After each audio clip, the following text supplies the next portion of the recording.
ये मेरा दीवानापन।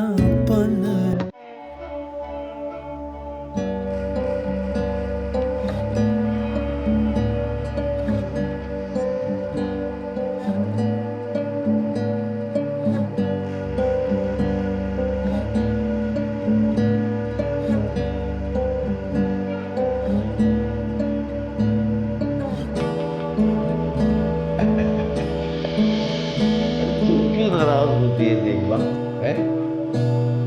इन दोनों से तो हमारे घर में रौनक हो रही है।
असलम, मुझे जानता है ना, ये काम मैं नहीं कर सकता। कम ये बात में बयान तो देना चाहिए। मैं क्यों तुम्हारे हक में दवाई देने लगा उस्ताद? और मुझे तो तुम पे शक है। नहीं असलम, तुम साथ थे, खाना पकाने में तुम साथ थे और खाना टेबल लगाने में भी तुम साथ थे नहीं? असलम याद करो, तुम्ही ने मुझे कहा था कुछ वक्त जाकर आराम करो, तुम मुझे चला गया था, तुम तो रह गए। क्या बकवास कर रहे हो उस्ताद? और ये क्या तुम की रट लगाई हुई है? तुमने मुझे जानबूझ के वहां पे खड़ा किया था ताकि अपने सारे किए का इल्जाम मेरे ऊपर डाल दो। असलम पेशकश तो तुमने की थी मुझे, हैं? तुम भूल रहे हो। बस बना दो बैठे बिठाए यहाँ पे कहानी। और अब ये भी कह देना कि वो जहर की शीशी मैंने लाके दी थी तुम्हें। जहर?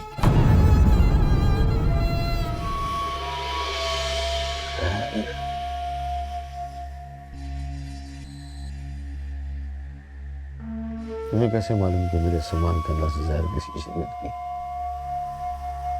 वो मैंने पुलिस वालों के मुंह से सुना था।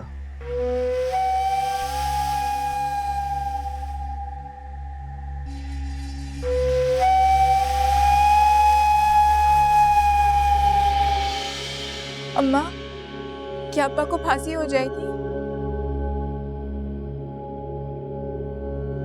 लगता तो ऐसे ही है। ऐसे? उन्होंने तो कत्ल नहीं किया। कत्ल?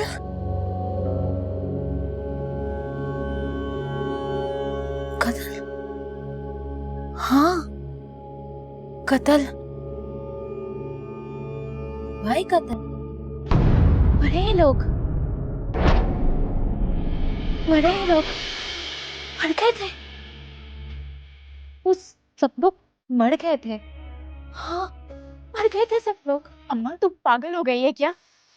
अब्बा चूटी नहीं मसल सकते, बंदे क्या मारेंगे? नहीं, तेरा अब्बा नहीं बचेगा, बिल्कुल भी नहीं बचेगा, बिल्कुल नहीं बचेगा। क्योंकि क्योंकि अब उसका इंसाफ है, उसकी अदालत का फैसला है। सारे रास्ते बंद हो चुके हैं। ऐसा मत बोल, मत बोल ऐसा। रास्ता खुलेगा, जरूर खुलेगा। वो खुलेगा रास्ता, वो खुलेगा रास्ता, जरूर खुलेगा।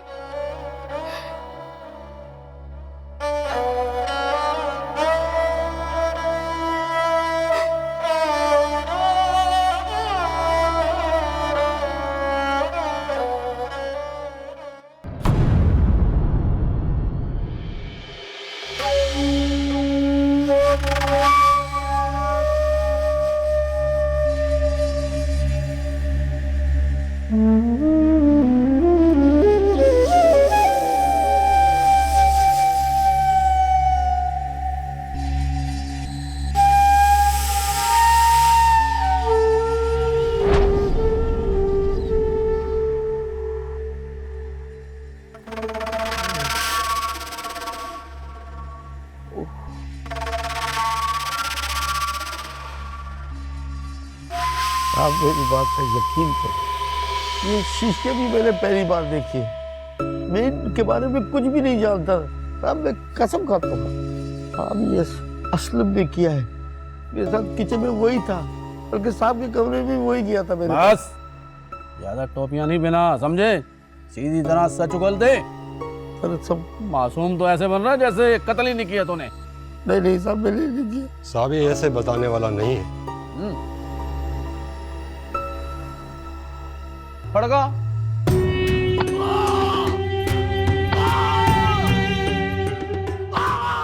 बता दो सब बता दो। रुक। हाँ हाँ, बोल। अब यकीन मानो, अब मैं बेकसूर हूँ, मैंने कुछ भी नहीं किया साहब। फड़का बता बता।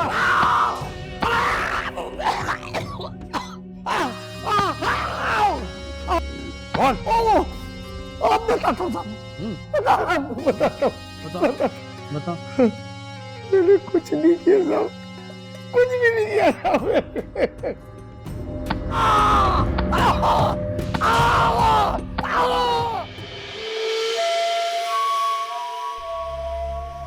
ऊपर वाले ने तुझे अभी माफ नहीं किया शकू। तेरे काले इल्म की सजा भी बाकी है। तूने मेहताब को फंसाया था, एक बेगुनाह को 6 मरीज मारकर।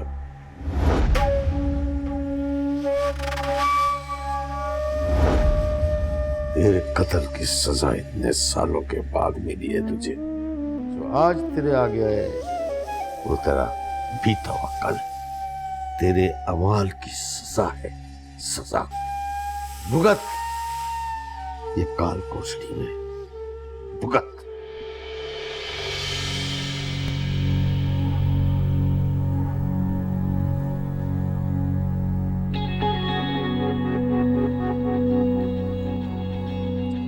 आओ, क्या बात है? अरे वाह सर, अब तो आप मेरे कदमों की आहट भी पहचानने लगे। कभी कभार इंसान को अपनी तरफ आते हुए गुनाह नजर आना शुरू हो जाते हैं। मैं तो वैसे ही काफी तेज हूँ इस मामले में। आज तो ये राज खुल ही जाए सर। ये भरी जवानी से सफेद बालों तक का सफर आपने तन्हा कैसे किया?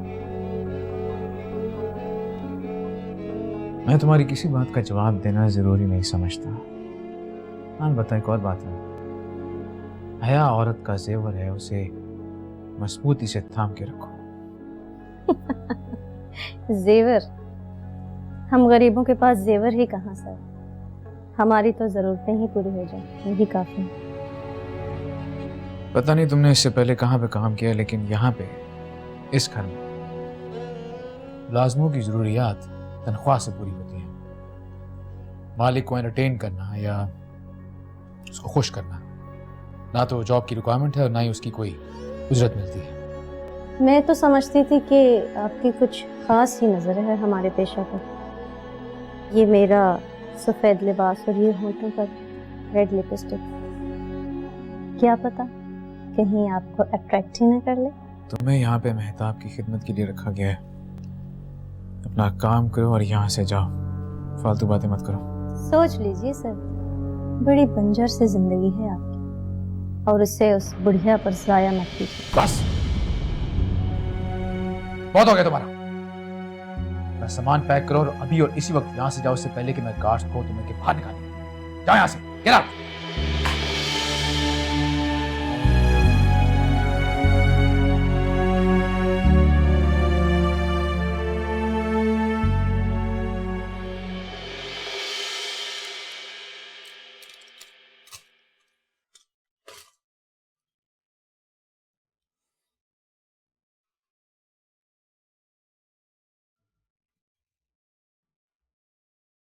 जमीला,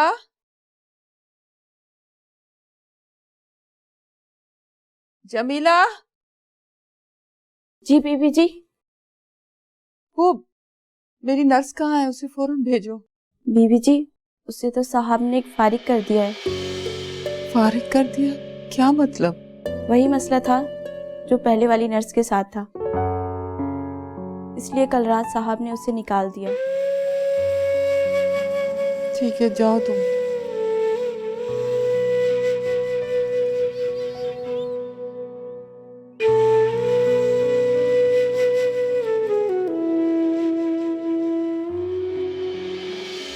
हर गुनाह का बदला पूरा हो गया शकूर। तुम्हारा किया हर गुनाह लौटकर हमारे घर आ गया है।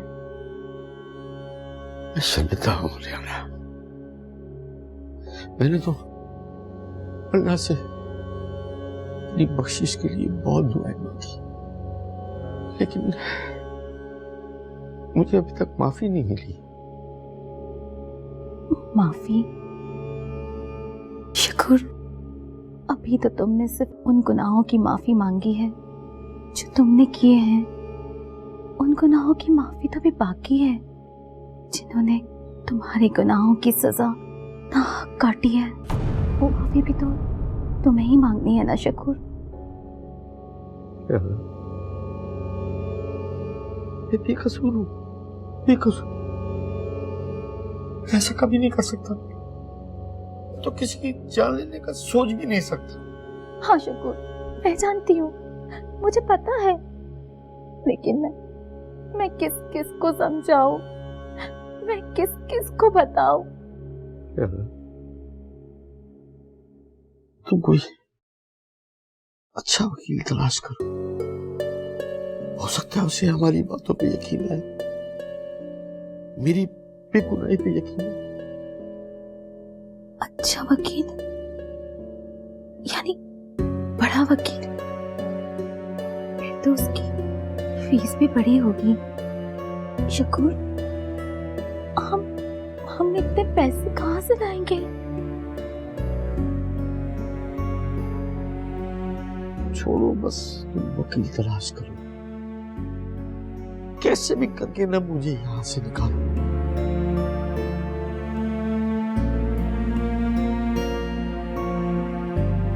मुझे मरने से बहुत डर लगता है। हाँ शकूर, मैं निकालूंगी, मैं कोशिश करूंगी, मैं समझाऊंगी लोगों को, मैं वकील ढूंढूंगी, मैं उस वकील को भी समझाऊंगी, उसे भी यकीन दिलाऊंगी कि तुम बेकसूर हो। मिन्नतें करूंगी मैं उससे कि मेरे शौहर का केस ले ले, वो जीते भी, वो बेकसूर है। शकूर, तुम फिक्र मत करना, तुम बच जाओगे, तुम वापस आ जाओगे हमारे पास। खुदा भी तुम्हें माफ कर देगा शकूर।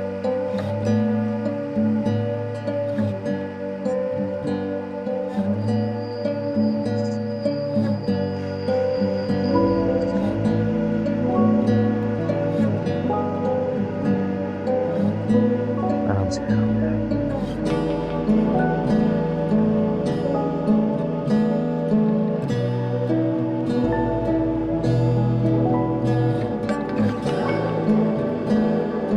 जहांगीर, प्लीज किसी नर्स का बंदोबस्त करो। ये सब लोग काफी हेक्टिक हैं, आपके लिए भी और मेरे लिए। हाँ, बात की है दफ्तर में, कोई नर्स अरेंज हो जाएगी, लेकिन प्रॉब्लम सबका वही होता है, कोई बिल्कुल एफिशिएंट नहीं होती और कोई एक्स्ट्रा एफिशिएंट। पता नहीं आजकल वो लोग कहाँ हैं जो कि दिल लगा के काम किया करते थे। तो दुनिया बड़ी मैकेनिकल हो चुकी है, इमोशनलेस। आप जिस गोरे नयाब की तलाश में हैं, वो अब कहीं नहीं मिलेगा। वो ज़माने गए, आपकी तरह वफादारियां निभाने वाले लोग अब कहाँ पैदा होते।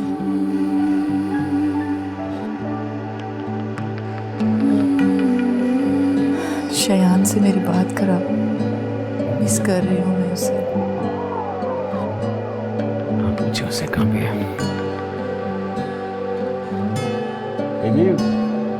हमारे शोर को कोई नहीं बचा सकता, समझी? बड़ा अहम केस है, थोड़ी भी लचक दिखाई ना हमने तो हंगामा कर देंगे। इसलिए मैं कहता हूँ जाओ, घर जाओ, इंतजार करो। इंतजार किस बात का साहब? सजा होने का।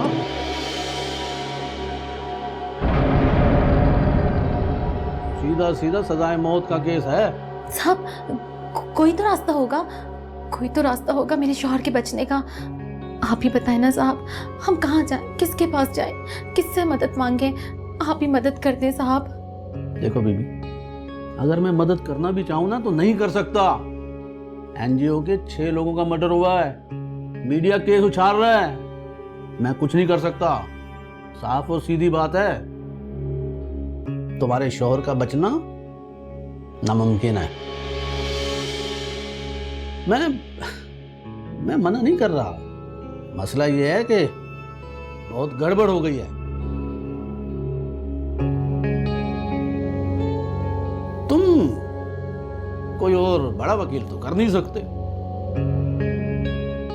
और छोटा वकील पहली पेशी पे केस हार जाएगा, इसलिए सजा होगी। ऐसे कैसे सजा होगी? मेरे अब्बा ने जब कोई गुनाह किया ही नहीं तो फिर सजा किस बात की? और आप यहाँ सिर्फ इसलिए बैठे हैं ताकि हमें ये बता सके कि कुछ नहीं हो सकता। अब्बा की सिवा हमारा कोई नहीं है, और आप ऐसे सजा की बात कर रहे हैं जैसे कोई बात ही नहीं है। ये आराम से, ये पुलिस स्टेशन है। मालूम है मुझे, और ये भी मालूम है यहाँ काम करने वाले लोग सिर्फ पान खाने के लिए बैठे हैं। समझाएं इसे, नहीं तो पी को पुकार के जुर्म में अंदर कर दूंगा। तो कर दे अंदर।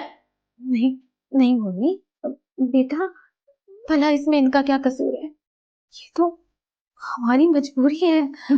और इनकी मजबूरी ये है कि इनको कोई काम नहीं करना। आप चाहे कुछ भी कर ले, मेरे अब्बा को कोई सजा नहीं होने वाली। सजा तो होगी, उसे अब कोई नहीं बचा सकता। हम बचाएंगे। तुम बचाओगे तो जाओ फिर कोई बड़ा वकील करो। बड़ा वकील कौन है? एक ही है। वैसे तो इस शहर में बहुत से वकील हैं, लेकिन वो ऐसा वकील है कि उसने आज तक कोई केस नहीं हारा। जाओ, अगर वो तुम्हारा केस लेता है तो। उसका नाम है एडवोकेट जहांगीर नफीसुद्दीन। तो फिर ठीक है, हम वो ही वकील करेंगे।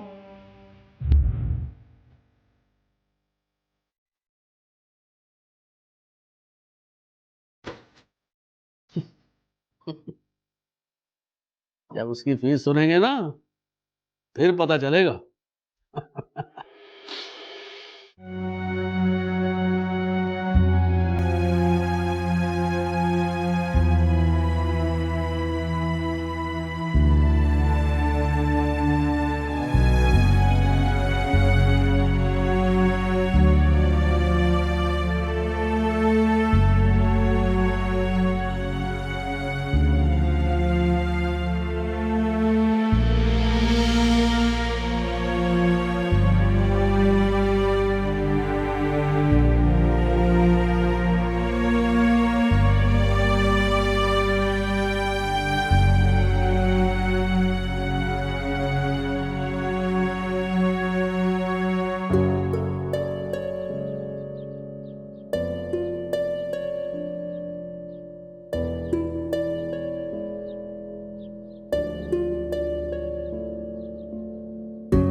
भाई, हम 2 दिन से इंतजार कर रहे हैं, वकील साहब कब आएंगे? वकील साहब आज भी नहीं आएंगे। वकील साहब की कल कोर्ट में पेशी है, आप उनसे वहां मिलिए।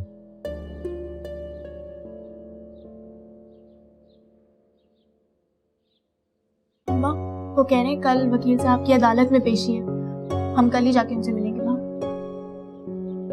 ठीक है बेटा, फिर हम कल अदालत में ही मिल लेते हैं। चल तू परेशान ना हो, चल।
जहांगीर साहब, साहब मैं आपसे बात कर रही हूँ, सुनाई दे रहा है आपको?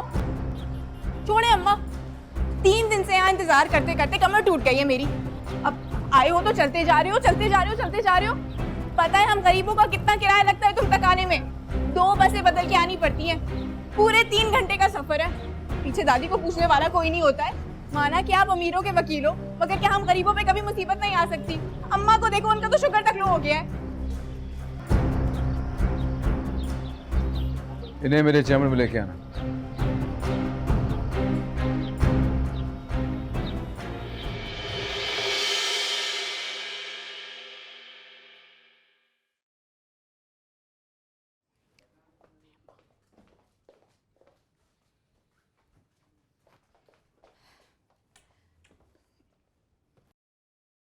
साहब वो जो थोड़ी देर पहले मैंने आपसे बदतमीजी की थी ना, उसके लिए माजरत चाहती हूँ। दरअसल आपकी गलती नहीं है, बस जमाना ही कुछ ऐसा है। प्यार मोहब्बत की जुबान तो कोई समझता ही नहीं है, इसीलिए जो मैंने बदतमीजी की थी ना उसको बड़ा दिल करके भूल जाए।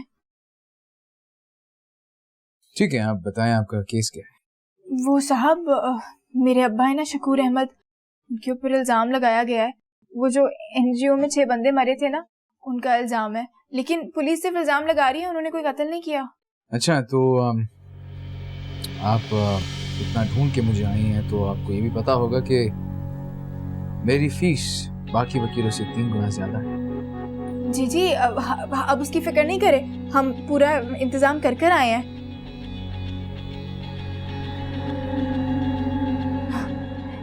ये देखें। ये क्या है? साहब तुम भी अजीब हो, कभी तुम्हें सुनाई नहीं देता, कभी दिखाई नहीं देता। वालियां मेरे अब्बा ने दी थी मुझे। वो तो ठीक है, लेकिन मैं क्या करूं इसका? इन्हें बेच के अपनी फीस पूरी कर लेना। जितने की बालियां हैं उतनी मेरे पीएम की हर महीने की तनख्वाह है। हाँ तो कोई बात नहीं, मेरे अब्बा जब रिहा होंगे तो आपका हिसाब पूरा कर देंगे। आपके अब्बा रिहा होने के बाद मेरी फीस देंगे? नहीं नहीं मोरनी, ये बहुत मुश्किल है। कोई मुश्किल नहीं होगा, कोई इतनी बड़ी चीज भी नहीं है ये। मैं नौकरी कर लूंगी और आपका हिसाब चुका दूंगी। अच्छा, आप एक बार सोच लो, वरना मैं सजेस्ट करता हूँ कि मेरे आप असिस्टेंट से रुजू कर लें, वो आपकी हेल्प कर देगा। नहीं नहीं, ये केस तो आप ही लड़ेंगे, आपका नाम सुन के इतनी दूर से आए हम। और साहब आप क्या, जब से मिलो तब से पैसों का रोना रोए जा रहे हो। मैंने तो सुना था आप बहुत बड़े वकील हो, लेकिन बड़ापन कहीं दिख तो नहीं रहा मुझे आपका। दम है तो केस लड़के दिखाओ। साहब अब आप खुद बताएं, ये जो बाहर आपका चपरासी है, अगर उसके अब्बा से 6 कत्ल हो जाते तो क्या आप छोड़े ना, बात करने दें। अगर उसके अब्बा से 6 कत्ल हो जाते, फर्ज करें, तो क्या आप उसका केस फ्री में नहीं लड़ते? हाँ, क्यों नहीं लड़ता। मेरे यहाँ काम करता है वो, उसका इतना तो हक बनता ही है। हाँ तो बस ठीक है ना, फिर मैं भी आपकी मुलाजमत करने के लिए तैयार हूँ, मुझे भी मुलाजिम रख लें। अच्छा, तो अगर मैं आपको यहाँ पे मुलाजमत दूँ तो आप क्या काम कर सकती हैं? मैं चाय बना लूंगी, झाड़ू पोछा कर लूंगी, चौकीदारी भी कर लूंगी। क्या ये आपकी सगी बेटी है? अब क्या केस लेने के लिए मेरा शजरा नस्ब भी जानना जरूरी है आपको? हाँ, क्यों नहीं, ऑफ कोर्स क्यों नहीं। जब भी कोई आपस में पार्टनरशिप की जाती है, कोई काम किया जाता है, तो दोनों का आपस में एक दूसरे को जानना जरूरी होता है, पास्ट के बारे में, एक्सपीरियंसेस के बारे में। बिल्कुल। तो आप बताएं मुझे। हाँ, क्यों नहीं, बिल्कुल आपका जानना बनता है ये। मैं जहांगीर नफीसुद्दीन, वालिद का नाम डॉक्टर नफीसुद्दीन, अपने ज़माने में बहुत अच्छे डॉक्टर, और हमारे घर में क्लिनिक होता था। और मेरी वालिदा का नाम मिसेस अतिया नफीसुद्दीन। शुरू में मैंने पढ़ाई में काफ़ी स्ट्रगल किया, लेकिन उसके बाद अपने आप को इम्प्रूव किया और आज यहाँ पे आपके सामने खड़ा हूँ। और कुछ जानना चाहेंगे आप? वो साहब, मेरे अब्बा ने भी ना मुझे गोद लिया यतीम खाने से, लेकिन वो बिल्कुल मेरे असली वालिद जैसे हैं। उन्होंने मुझे किसी भी चीज़ की कोई कमी नहीं होने दी है। उनका दिल तो बहुत बड़ा है। और मेरी एक दादी हैं, वो भी नकली हैं, मतलब कि उन्हें भी अब्बा ने सहारा दिया है। वो कोठे से उठा के लेकर आए थे, बहुत अच्छे हैं मेरे अब्बा, सबको सहारा देते हैं। वो नेक हो गया है, नेक हो गया है वो अब। तो पहले क्या बदमाश था? अम्मा, मेरे अब्बा बहुत नेक हैं, सबका ख्याल रखते हैं वो तो कोई मच्छर भी नहीं मार सकते, आदमी क्या मारेंगे? सच? नहीं तो क्या मैं झूठ बोल रही हूँ? Excuse me. जी मेहता, अपनी बूढ़ी बीवी के लिए कोई नर्स मिली है आपको? वो जमीला भी जा रही है शादी पे।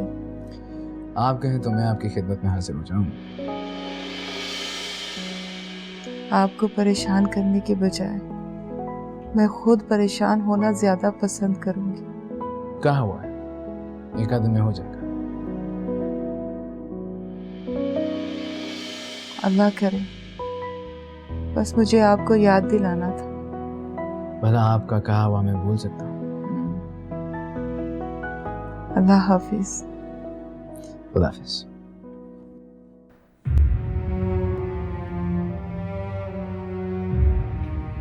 आपकी अम्मी ठीक है? वो अम्मा को शुगर है, शायद लो हो रही है। और नहीं, चलो घर चलते हैं। अच्छा, तो आप कह रही थी कि अगर मैं आपके अब्बा का केस लूं तो आप मेरे यहाँ जॉब कर सकती हैं? जी जी बिल्कुल, लेकिन तब तो मेरे आप अब्बा का केस फ्री में लड़ देंगे ना? हाँ, ऑफ कोर्स नॉट, बिल्कुल नहीं। तो ठीक है, हम एक डील बना लेते हैं। मेरे घर में एक खातून के लिए खातून केयर टेकर की ज़रूरत है, अगर आप इंटरेस्टेड हो तो। नहीं नहीं साहब, ये तो भी बच्ची है, बिल्कुल समझदार नहीं है, घर पे मुमकिन नहीं होगा साहब। ठीक है, जैसे आपकी मर्जी।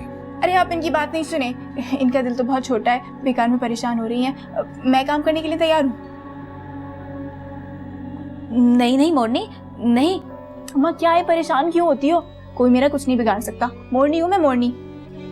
देखिए रिहाना साहब, मैं एडवोकेट जहांगीर हूँ और मेरा ये रिकॉर्ड है कि मैं कभी कोई केस नहीं हारता, क्योंकि मैं हर केस सच्चाई से हैंडल करता हूँ। अगर फिर भी आपको मुझ पर यकीन नहीं आता तो आप अपनी बेटी को लेकर यहाँ से जा सकती हैं, लेकिन एक बात का ध्यान रखिएगा, शायद आप ये बात भी जानती हैं कि आपके पास मेरे अलावा और कोई चारा नहीं। साहब आप मेरा यकीन करें, मैं बिल्कुल सच कह रही हूँ, वो सुधर गया है, अभी बिल्कुल सुधर गया है। देखिए, आपके हस्बैंड के माजी से मुझे कोई सरोकार नहीं, मैं सिर्फ ये केस आपकी बेटी की वजह से ले रहा हूँ, क्योंकि इसकी आंखों में मुझे वो बेबसी नजर आई जो कि एक जमाने में मेरी आंखों में हुआ करती थी, लेकिन उस वक्त मुझ पे तरस खाने वाला कोई नहीं था, इसलिए मैं भी नहीं चाहता कि ये यहाँ से मायूस लौटे और इसे अपनी जिंदगी से कोई गिरा हो। बाकी आपकी मर्जी। इतनी गुर्बत देख ली फिर भी सुधरी नहीं हो, परेशान मत हो, इस आदमी के अलावा हमारे पास कोई चारा नहीं है। ठीक है, तो फिर मैं गाड़ी निकलवाता हूँ, हम चलते हैं। आपको आज ही से काम ज्वाइन करना पड़ेगा। ठीक है, फिर मैं भी चलूंगी साथ, घर भर देख लूंगी। अरे मेरी फिक्र नहीं करो, इतना डरोगी तो जियोगी कैसे? मुझे अपना फोन दो, राब्ते में रहेंगे हम। चलें साहब?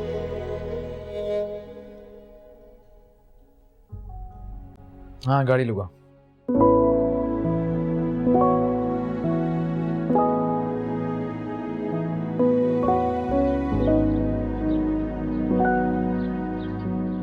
साहब ये सब आपको सलूट क्यों कर रहे हैं? प्रोटोकॉल कहते हैं इसे। क्या कहते हैं? बाद में समझाऊंगा। इनकी मदर को वापस भिजवाने का बंदोबस्त कर देना, ठीक है?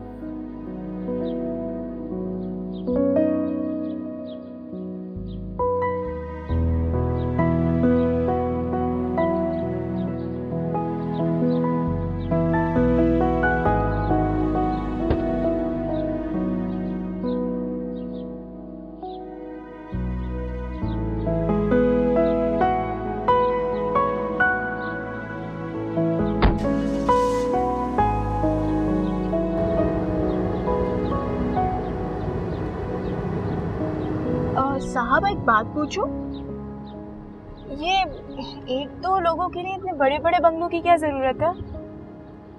लाइफस्टाइल होता है भाई। ये कैसा लाइफस्टाइल है? खुद कोई काम करते ही नहीं है, सारे काम दूसरों से कराते हैं। वैसे आपके घर में कितने लोग हैं? 2। 2 लोगों के लिए ऐसे लोगों को रखा है? आपको पता है जो लोग मरे हैं ना, मेरे अब्बा उनके लिए कुक हुआ करते थे।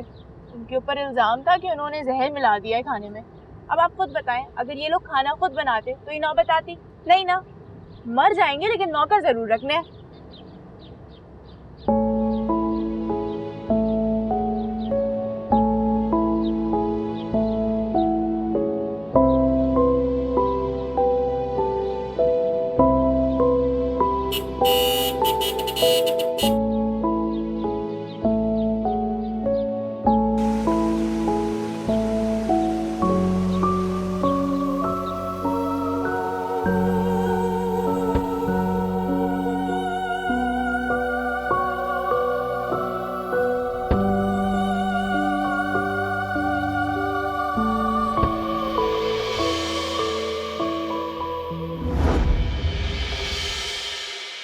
ये मेरा